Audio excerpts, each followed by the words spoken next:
masih berhitung 10% buat Tuhan, hati-hati, bisa jadi kekristenanmu selama ini cuma sebatas transaksi. Waktu kita ada di hadirat Tuhan itu memang bisa.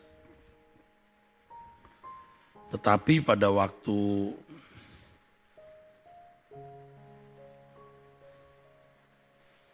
sudah menjalani hidup hari-hari kita, wah, sulit saudaraku. Ya, sulit. Sebagai orang percaya, kita tahu bahwa Yesus menebus kita di kayu salib. Dan di dalam 1 Korintus pasal 6, ayat 19 dan 20. Alkitab itu mengatakan begini, saudara.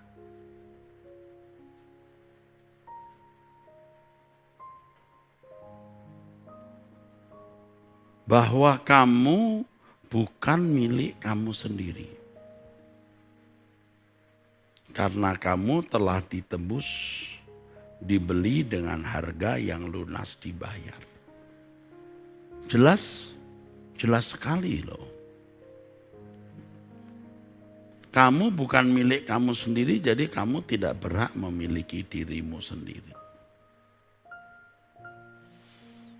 2 Korintus pasal 5 ayat 14. Sebab kasih Kristus yang menguasai kami, karena kami telah mengerti bahwa jika satu orang sudah mati, artinya Yesus sudah mati untuk semua orang, untuk kita, maka mereka semua sudah mati. Dan Kristus telah mati untuk semua orang, artinya untuk orang percaya, supaya mereka yang hidup tidak lagi hidup untuk dirinya sendiri, tetapi untuk Dia yang telah mati dan telah dibangkitkan untuk mereka. Makanya kalau orang masih betototan, masih betototan, berdebat soal perpuluhan, itu bodoh sekali. Bodoh sekali. Picik dan dangkal. Kalau bangsa Israel harus memberi persepuluhan kan jelas dari 12 suku, satu suku Lewi tidak mendapat bagian, yang 11 harus membagi untuk yang satu. Itu sudah sangat clear. Karena suku Lewi jadi imam-imam. Tetapi dalam kehidupan orang Kristen, semua juga imam-imam. Semua adalah imamat-imamat yang rajani.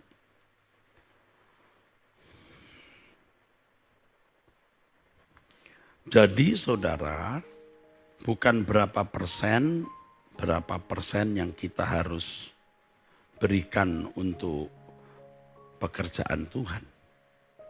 Segenap hidup kita ini pekerjaan Tuhan, tubuh kita ini pekerjaan Tuhan, hidup kita ini pekerjaan Tuhan. Segenap hidup kita ini pekerjaan Tuhan, saudara. Semua juga milik Tuhan. Tidak usah duit kita, perasaan kita, mulut kita, semua juga milik Tuhan, saudara. Jadi kalau masih berhitung itu kan mundur, saudara, mundur. Ya, saudara jangan salah mengerti maksud perkataan ini, bukan berarti saudara lalu memberi uang sebanyak-banyaknya untuk gereja. Saya sudah berulang-ulang memberitahu, masa nggak ngerti. Tergantung bagaimana Roh Kudus pimpin. Dan saya bicara mengenai uang itu tidak selalu. Bahkan ketika saya bicara mengenai uang pun saya berkata, ya bagaimana Tuhan pimpin. Kalau engkau mau memberi silahkan, tidak itu pun juga tetap milik Tuhan yang dipercayakan kepadamu. Saya juga katakan yang tidak mampu ya tidak usah memberi, jangan merasa berdosa. Karena ketika engkau membesarkan anakmu, mengurusi orang tuamu, itu pun juga pekerjaan Tuhan. Nah mungkin ada pendeta mulai marah, Pak kalau begitu nanti orang tercenderungi tidak memberi persembahan. Ya kalau orang dewasa rohani, Roh Kudus pasti pimpin berapa dia harus ikut mendukung pelayanan pekerjaan di gereja. Sebab kenyataan, saudaraku, yang tidak bisa dibantah, tidak sedikit pendeta-pendeta yang uangnya limpah, hartanya limpah, punya apartemen mahal di luar negeri, punya aset besar, tidak jadi sesuatu yang berguna bagi pekerjaan Allah. Saudara, ini saya tidak menyerang siapa-siapa, saya juga menyerang diri sendiri. Kalau saya berbuat kesalahan seperti itu, saya harus bertobat. Jadi saudara, Allah yang menciptakan segala sesuatu, yang empunya kuasa kerajaan kemuliaan. Lalu kita punya apa? Yang kita punya itu pengabdian kepada Tuhan. Nah, kita ini sudah biasa punya irama, merasa berhak memiliki sesuatu untuk diri kita sendiri. Sesuatu itu bisa berupa materi untuk kesenangan plus untuk harga diri. Nah, inilah manusia yang kehilangan kemuliaan Allah. Akhirnya orang-orang seperti ini tidak bisa tidak melakukan transaksional. Transaksi dengan Tuhan. Taat dapat berkat, kalau tidak taat laknat. Nah, itu bangsa Israel begitu, saudaraku. Ya, bangsa Israel itu begitu. Itu agama, ya, agama Yahudi maksudnya. Kalau kita menjadi anak Allah, hubungan kita dengan Allah sebagai Bapa itu tidak boleh ada transaksional. Tidak boleh. Harus dijiwai oleh kenyataan bahwa kita ini milik Dia. Kita tidak berhak memiliki apa-apa. Nanti di langit baru, bumi baru, baru kita memiliki harta kita sendiri. Ini mudah mengucapkannya. Saudara juga mudah mengaminkannya. Tetapi mengenakannya sangat sulit. Tadi saya sudah mengatakan, saudara, dalam doa atau pada waktu berdoa kita bisa menghayati itu. Tapi keluar dari ruang doa, betapa sulitnya. Kita masih merasa memiliki diri kita sendiri, kita berhak berbuat apa saja yang menurut kita itu hak kita untuk kita lakukan. Berat, saudaraku, berat. Sulit, saudara. Nah, sebenarnya yang namanya menyangkal diri itu bukan saja sikap yang berkata tidak untuk perbuatan yang melanggar moral. Tapi apapun yang tidak sesuai pikiran perasaan Allah, itu menyangkal diri, menolak apapun yang tidak sesuai dengan pikiran dan perasaan Allah. Nah, khotbah saya Selasa yang lalu soal transaksional ini, ya, mengenai Ayub. Ayub yang transaksional sampai akhirnya dia mencabut semua perkataannya dan duduk dalam debu, ya saudara. Dan mengatakan selama ini aku hanya mendengar kata orang. Hanya teori. Ya, ini sangat agamani, saudara. Tetapi itu cukup membuat Ayub itu seorang yang saleh, menjauhi kejahatan. Tapi kalau melihat Allah sendiri, nah tatanan hidupnya bukan lagi pada rambu-rambu hukum agama, tetapi pada diri Allah sendiri, saudara. Diri Allah sendiri, saudaraku. Jadi kalau Transaksional itu berarti ada di luar. Tetapi kalau menjadi anak Allah itu ada di dalam. Nah, kita mau sekarang berubah, saudara, ya, berubah. Memang perubahan ini tidak bisa cepat, tapi lewat sebuah proses, ya, melalui proses. Dan puji Tuhan, Tuhan telah mengajarkan banyak hal kepada kita. Sampai kita mengerti hal ini dan kita masuk pada realitas kebenaran dalam hidup. Kalau saya gambarkan begini, saudara, ya. Kalau saya gambarkan begini, saya gambarkan, saudara, ya. Kita dulu ada di luar sini, saudara, ya.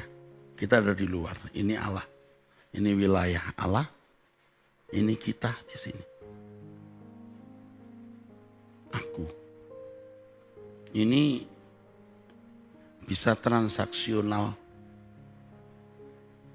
Biasanya kalau di luar ini masih ada kepentingan.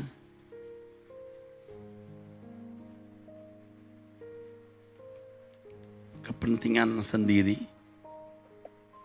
Ego. Pasti ada. Nah, sekecil apapun ada.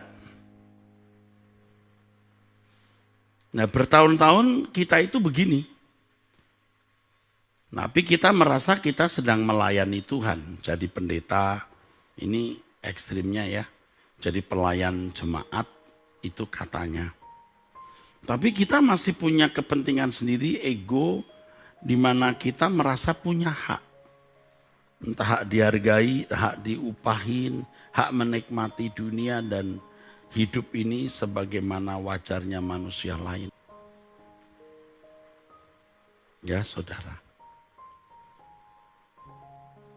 Kalau kita melihat kehidupan Yesus anak Allah, ia tidak ada di luar mengadakan transaksional dengan Bapa. Aku dan Bapa satu. Itu jangan diartikan bahwa Bapak ya Yesus, Yesus ya Bapak. Enggak, Bapak sendiri, Yesus sendiri. Dua pribadi. Bapak dan aku satu bukan berarti lalu Bapak dan Yesus sejajar.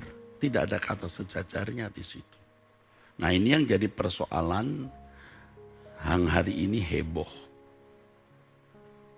Ya, saudara. Kalau tidak menyamakan Bapa dan Anak itu sesat. Coba tanya encim-encimnya, mbok-mbok itu. Ngerti nggak soal itu? Sesat nggak mereka? Nah, jangan saudara terjebak dalam kebodohan itu. Saya belum memberikan penjelasan panjang lebar mengenai hal ini. Ya. Kalau saudara membaca Alkitab, di kitab Wahyu berapa kali Yesus berkata, Allahmu ya Allahku, Bapakmu dan ya Bapakku. Coba. Allah dan Bapa dari Tuhan Yesus Kristus. Allah dan Bapa Tuhan Yesus Kristus. Berapa ayat di dalam surat-surat Rasul Paulus. Memang Bapaknya. Disebut Bapak ini ya namanya Bapak. Nah, Yesus ada di sini. Anak. Nah, Alkitab berkata kamu sudah mati dan hidupmu tersembunyi bersama dengan Kristus. Bersama dengan anak ini maksudnya di dalam Allah. Bagaimana kita ada di dalam Allah. Bukan di luar dan bertransaksi. Nah, kalau sudah di sini baru bisa berkata, makananku melakukan kehendak Bapa dan menyelesaikan pekerjaannya. Di sini, saudara. Pak, kalau Bapak bicara begitu, apakah Bapak tidak menghormati Yesus? Menghormati Yesus bukan pada pandangan teologiamu. Tapi pada tindakan hidupmu, seberapa engkau berani menyerahkan nyawamu, hidupmu sepenuhnya bagi Dia. Ya. Jadi ingat, tidak semua orang yang mengaku hamba Tuhan, pelayan Tuhan, anak Allah itu menghormati anak secara benar. Kalau kita menghormati anak, satu saja langkah yang harus kita lakukan. Kita hidup seperti Dia hidup. Kita hidup persis seperti Dia hidup. Ya, Filipi pasal 2 5 sampai 7, melepaskan segala hak. Nah, masalahnya kita ini merasa punya hak.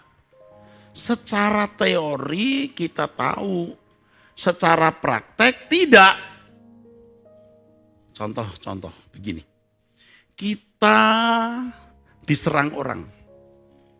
Kita disalah-salahkan. Kita marah. Kita membalas. Nah, itu kan bentuk dari keadaan orang yang tidak rela. Haknya diambil, hak dihormati. Ya. Dan simptom atau gejalanya nanti akan jelas.